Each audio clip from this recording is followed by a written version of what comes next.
열왕기하 21장 1에서 26절 말씀입니다. 21장. 므낫세가 왕이 될 때에 나이가 12세라. 예루살렘에서 55년간 다스리니라. 그의 어머니의 이름은 헵시바더라. 므낫세가 여호와 보시기에 악을 행하여 여호와께서 이스라엘 자손 앞에서 쫓아내신 이방 사람의 가증한 일을 따라서 그의 아버지 히스기야가 헐어버린 산당들을 다시 세우며 이스라엘의 왕 아합의 행위를 따라 바알을 위하여 제단을 쌓으며 아세라 목상을 만들며 하늘의 1월 성신을 경배하여 섬기며 여호와께서 전에 이르시기를 내가 내 이름을 예루살렘에 두리라 하신 여호와의 성전에 제단들을 쌓고 또 여호와의 성전 두 마당에 하늘의 1월 성신을 위하여 제단들을 쌓고 또 자기의 아들을 불 가운데로 지나게 하며 점치며 사수를 행하며 신접한 자와 박수를 신임하여 여호와께서 보시기에 악을 많이 행하여 그 진노를 일으켰으며 또 자기가 만든 아로 새긴 아세라 목상을 성전에 세웠더라. 옛적에 여호와께서 이 성전에 대하여 다윗과 그의 아들 솔로몬에게 이르시기를 내가 이스라엘의 모든 지파 중에서 택한 이 성전과 예루살렘에 내 이름을 영원히 둘지라. 만일 이스라엘이 나의 모든 명령과 나의 종 모세가 명령한 모든 율법을 지켜 행하면 내가 그들의 발로 다시는 그의 조상들에게 준 땅에서 떠나 유리하지 아니하게 하리라 하셨으나 이 백성이 듣지 아니하였고 므낫세의 꾀임을 받고 악을 행한 것이 여호와께서 이스라엘 자손 앞에서 멸하신 여러 민족보다 더 심하였더라. 사랑하는 형제 여러분, 12월 20일 화요일 새벽 목상에 오신 것을 환영합니다. 히스기야는 종교개혁은 했지만 자기개혁과 신앙 전수 교육에는 실패했습니다. 북이스라엘의 멸망을 목격한 왕으로서 남왕국 유다의 멸망을 방지하기 위해서 무엇을 해야 할지를 깨달았어야 했지만 그것을 깨달으라고 주신 죽을 병의 치유와 해그림자를 되돌리는 표징을 체험하고도 그 체험에서 배우지 못하여서 하나님만을 붙들지 못하고 교만과 안일에 팔리고 말았습니다. 왕국 멸망의 예언을 듣고도 만일 내가 사는 날에 태평과 진실이 있을진데 어찌 선하지 아니하리요 라고 말하고 더 이상 회개 운동도 벌이지 않았던 것에서 히스기야의 한계는 드러났고 결국 유다 왕국은 예언대로 되어갈 것입니다. 히스기야가 병의 치유를 받고 15년을 더 살게 된 것은 아들 므낫세를 그 사이에 그때 낳아서 대를 잇게 되었다는 점에서 참으로 다행한 일이었지만 그 15년 동안에 히스기야에게 진정한 자기 개혁이 있었다면 아들 므낫세가 이렇게까지 악한 왕이 될 수는 없었을 것입니다. 진정한 개혁은 자기 개혁이 있어야 하고 신앙의 전수는 자기 개혁에 달려있는 것입니다. 히스기야는 아들에 대해 실패함으로써 결국 자기가 세운 종교개혁의 공로마저 무가치하게 되고 말았습니다. 1절 므낫세가 왕이 될 때에 나이가 12세라. 12세 나이가 어리기는 하지만 12세까지라도 히스기야가 아들에게 바르게 신앙의 기초를 잘 다져두었다면 이토록 사악하게 될 수는 없는 것입니다. 어릴 적에 바르게 배우는 것은 늙어서도 그 길에서 떠나지 않는다고 잠언 22장 6절에서도 마땅히 행할 길을 아이에게 즉 어린 시절에 가르치라. 그리하면 늙어도 그것을 떠나지 아니하리라 라고 말씀하셨지 않습니까? 므낫세는 어린 시절부터 결코 배우지 않은 자라고 밖에 말할 수 없습니다. 또한 2절에 여호와께서 이스라엘 자손에게 쫓아내신 이방 사람의 가증한 일을 따라서 행하였으므로 동일하게 쫓겨나는 운명이 될 수밖에 없는 것입니다. 다만 그때가 당장 임하지만 않을 뿐이죠. 훗날 유다가 완전히 멸망하는 데에는 므낫세의 모든 죄악이 결정적인 것이었습니다. 요시야 왕의 종교개혁으로도 무르지 못한 심판의 운명이었습니다. 산당을 세우고 우상을 세운 것뿐만 아니라 악한 왕 아달랴나 아하스조차도 감히 행하지 않은 일까지 자행했는데요. 바로 성전에 우상과 우상의 제단들을 쌓은 것입니다. 이 행위는 극악한 신성 모독입니다. 그리고 6절 또 자기 아들을 불 가운데로 지나게 하며 인신 희생 제사를 드리는 몰록 숭배를 한 것이죠. 정말로 죽게 했을까? 불을 살짝 지나게만 한 것 아닌가 하겠지만 몰록 숭배 자체가 인신 제사를 하는 것이므로 여기서 아들을 그저 불로 살짝 그을리기만 했다고 할 만한 근거는 없습니다. 이렇게 잔인무도한 종교를 숭배하니 16절에서 말하듯이 므낫세는 살인마로 살았던 것입니다. 16절에 므낫세가 유다에게 범죄하게 하여 므낫세가 유다에게 범죄하게 하여 여호와께서 보시기에 악을 행한 것 외에도 또 무죄한 자의 피를 심히 많이 흘려 예루살렘 이 끝에서 저 끝까지 가득하게 하였더라. 물론 과장법을 사용한 것이긴 하지만 그렇게 극악한 공포 정치를 한 것입니다. 많은 사람을 학살한 것입니다. 왕이 이렇게 함으로 백성이 따라했고 이렇게 죄짓게 만드는 일들이 만연할 때는 심판을 피할 길이 없는 것이죠. 7절에 또 자기가 만든 아로새긴 아세라 목상을 성전에 세웠더라. 옛적에 여호와께서 이 성전에 대하여 다윗과 그의 아들 솔로몬에게 이르시기를 내가 이스라엘의 모든 지파 중에서 택한 이 성전과 예루살렘에 내 이름을 영원히 둘지라. 만일 이스라엘이 나의 모든 명령과 나의 종 모세가 명령한 모든 율법을 지켜 행하면 내가 그들의 발로 다시는 그의 조상들에게 준 땅에서 떠나 유리하지 아니하게 하리라 하셨으나 이 백성이 듣지 아니하였고 므낫세의 꾀물 받고 악을 행한 것이 여호와께서 이스라엘 자손 앞에서 멸하신 여러 민족보다 더 심하였더라. 결국 쫓겨날 신세가 되는 것은 자기들의 악행 때문인 것입니다. 하나님께서는 백성들을 설득하려 해보셨습니다. 그런데 이 백성이 듣지 아니하였고 므낫세의 꾀물 받고 소용이 없었던 것입니다. 하나님께서 백성들을 설득하려고 선지자들을 보내셨지만 므낫세의 꾀이 더욱 강력한 영향력을 발휘했습니다. 그러니 이스라엘이 심판전쟁으로 스스로 내쫓았던 민족들의 운명처럼 스스로 될 수밖에 없죠. 그들의 죄악이 이스라엘 자손 앞에서 멸하신 여러 민족보다 더 심하였던 것은 어처구니가 없는 일입니다. 여러 민족은 하나님의 말씀을 모르고 그랬는데 이스라엘은 하나님의 계시가 너무나 풍부했는데도 더욱 그러한 것입니다. 하나님께서 오랜 역사 동안 얼마나 많이 가르치셨나요? 그럼에도 불구하고 그 멸망당한 이방 민족들보다 더 심하였다면 그들 스스로 구원의 방주를 떠난 것이고 구명 보트를 스스로 걷어찬 것입니다. 왕 므낫세만 그러한 것이 아니라 백성들이 다 변질되고 타락해버린 이 형국 자체가 이미 심판입니다. 10절 여호와께서 그의 종 모든 선지자들을 통하여 말씀하여 이르시되 유다 왕 므낫세가 이 가증한 일과 악을 행함이 그 전에 있던 아모리 사람들의 행위보다 더욱 심하였고 또 그들의 우상으로 유다를 범죄하게 하였도다. 그러므로 이스라엘의 하나님 여호와가 말하노니 내가 이제 예루살렘과 유다에 재앙을 내리리니 듣는 자마다 두 귀가 울리리라.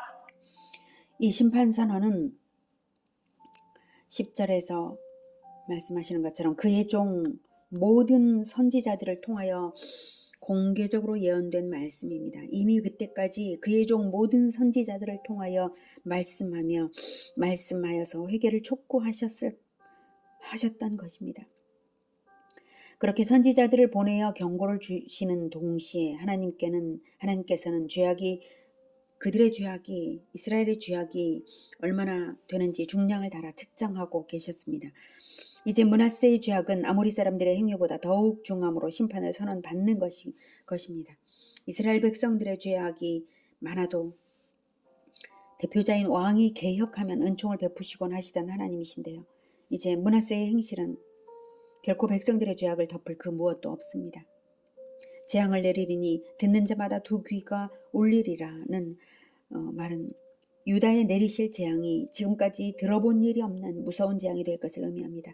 듣기만 하여도 경악할 그 재앙은 주전 586년의 예루살렘 멸망을 의미하고 그렇게 성취되었습니다. 13절 내가 사마리아를 잰 줄과 아합의 집을 달인보던 줄을 예루살렘에 베풀고 또 사람이 그릇을 씻어 엎음같이 예루살렘을 씻어버릴지라.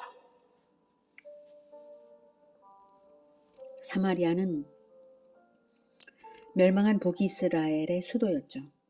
줄은 측정하는 잣대를 말하고요. 아합의 집은 멸망한 북이스라엘의 대표적으로 악한 왕가였습니다. 달인 보던 추호는 건물의 수평을 재던 건축 도구입니다. 건물의 기울기가 틀리면 고쳐 지을만 하지 않으면 허물든지 해야 하는 것이죠. 북이스라엘은 너무 기울었기 때문에 이미 허물어뜨림을 받았습니다. 그런데도 고치질 않았으니 이제 허물어야 될 때라는 것이죠. 남유다도. 동일한 그 잣대와 동일한 그 다림추를 베푸시겠다는 말씀은 하나님의 율법이라는 심판의 기준으로 정확하게 예루살렘을 측정해서 심판하시겠다는 뜻입니다. 또 사람이 그릇을 씻어 어품같이 예루살렘을 씻어버릴지라. 예루살렘과 그 백성들을 완전히 멸절시키겠다는 말씀입니다. 다 더러워졌기 때문입니다. 그리고 그릇을 씻어 어품같이 씻을 때에 축복도 역시 받을 그릇은 없는 거죠. 다 비워지는 것입니다. 예루살렘 멸망은 확정되었고 그것은 단순한 파괴가 아니라 정화를 위한 것입니다. 씻는 거니까요. 그렇다면 그 멸망 가운데서 거룩함으로 남을 극소수의 사람들만 구원이 있을 것입니다. 14절. 내가 나의 기업에서 남은 자들을 버려 그들의 원수의 손에 넘긴즉 그들이 모든 원수에게 노략거리와 겁탈거리가 되리니 이는 애굽에서 나온 그의 조상 때부터 오늘까지 내가 보기에 악을 행하여 나의 진노를 일으켰음이니라 하셨더라. 남은 자는 이스라엘 12지파 중에서 남은 자를 말합니다. 즉 북이스라엘 10지파는 이미 멸망당해서 이제 다 이뤄져서 이제 남은 자는 유다 지파와 베냐민 지파뿐인데요. 그들조차도 이제 므낫세의 꿰매 빠졌으므로 이제는 남은 자들을 버리시겠다는 것입니다.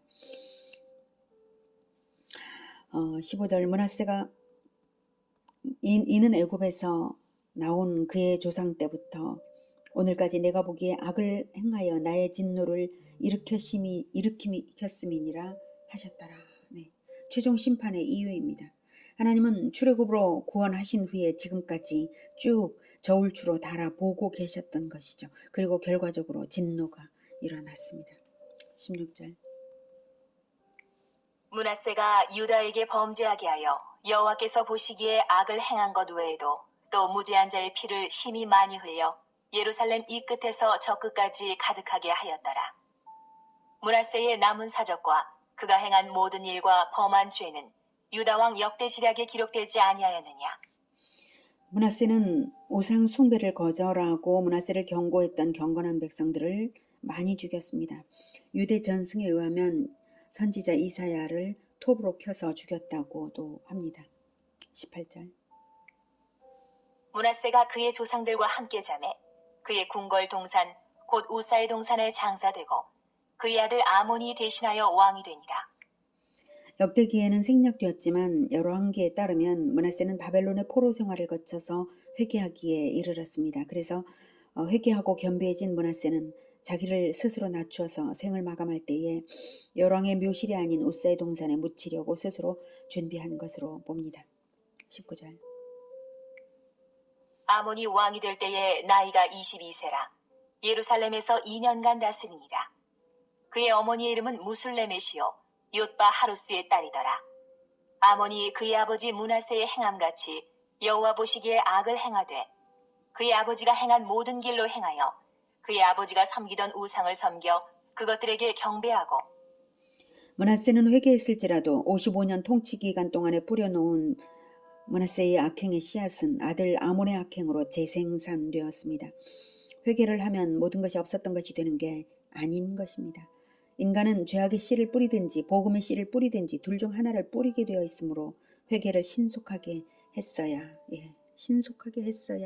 했던 것입니다. 22절. 그의 조상들의 하나님 여호와를 버리고 그 길로 행하지 아니하더니 그의 신복들이 그에게 반역하여 왕을 궁중에서 죽이매 그 국민이 아몬 왕을 반역한 사람들을 다 죽이고 그의 아들 요시야를 대신하게 하여 왕을 삼았더라. 아몬의 신복들은 권력욕으로 왕을 죽였고요. 국민은 그 반역자들을 처단해서 다윗 왕가의 후손이 대를 잇게 했습니다. 다윗 왕조의 정통성을 수호하려는 백성들의 열심이 나라를 살린 것입니다. 다윗 왕조를 영원토록 보존하고자 하시는 하나님의 섭리가 아닐 수 없습니다. 25절. 아몬이 행한 바 남은 사적은 유다왕 역대 지략에 기록되지 아니하였느냐. 아몬이 우사의 동산 자기 묘실에 장사되고 그의 아들 요시아가 대신하여 왕이 되니라. 오늘은 므낫세와 아몬의 악한 통치를 통해서 오래 참으시는 하나님께서 오래 참으심과 동시에 심판의 저울추를 늘 베풀고 계시다는 것을 배웠습니다. 또한 므낫세의 회개를 통해서 아무리 극악한 자일지라도 회개하면 구원이라는 사실과 함께 그럴지라도 이미 뿌려진 악행의 씨앗은 반드시 열매 맺는 것임을 알았습니다. 그러니 우리가 반드시 속히 할 일이 무엇이겠습니까? 신속하게 회개하고 신속하게 자녀 세대를 성경 교육하는 이것입니다. 이것보다 더 중요하고 더 급한 일은 세상에 없습니다. 요즘 세상을 보십시오. 홍수 심판이 없는 이유가 소돔과 고모라 시절보다 더 거룩해서인가요? 결코 아닙니다. 오래 참으시는 하나님의 은혜 때문에 아직 복음을 들어야 할 사람들이 남아있기 때문에 심판이 아직은 실행되지 않았을 뿐 죄악이 부족해서가 결코 아닙니다. 이제 더는 세상에 휩쓸려 있을 때가 아닙니다. 세상 일만으로 분주해서는 안 됩니다. 신속하게 회개하고 신속하게 성경 교육을 하며 공동체를 살려내는 우리 모두가 되기를 기원합니다. 기도하겠습니다. 하나님, 히스기야가 당대만 생각하고 아들들을 염려하지 않음으로 인하여 므낫세에 대한 성경 교육이 실패한 것, 그리고 므낫세의 악행이 아몬에게 그대로 물려진 것을 보면서 하나님, 우리를 불쌍히 여겨주셔서 우리를 용서하시되 우리가 진정으로 개혁이 되게 주님 도와주시옵소서. 신속한 회개와 신속한 성경 교육으로 진정한 개혁이 실행되어서 각 사람의 삶에서 실행되어서 자녀 세대를 잃지 않을 수 있도록 주님 도와주시옵소서. 악행의 씨앗이 되살아나지 않도록 주님 도와주시옵소서. 이 악한 시대에 예수님을 맞이할 마지막 세대들을 일으켜 세울 수 있도록 하나님 아버지 도와주시옵소서. 예수 그리스도 이름으로 기도드립니다. 아멘. 이어지는 시간은 개인 기도 시간입니다.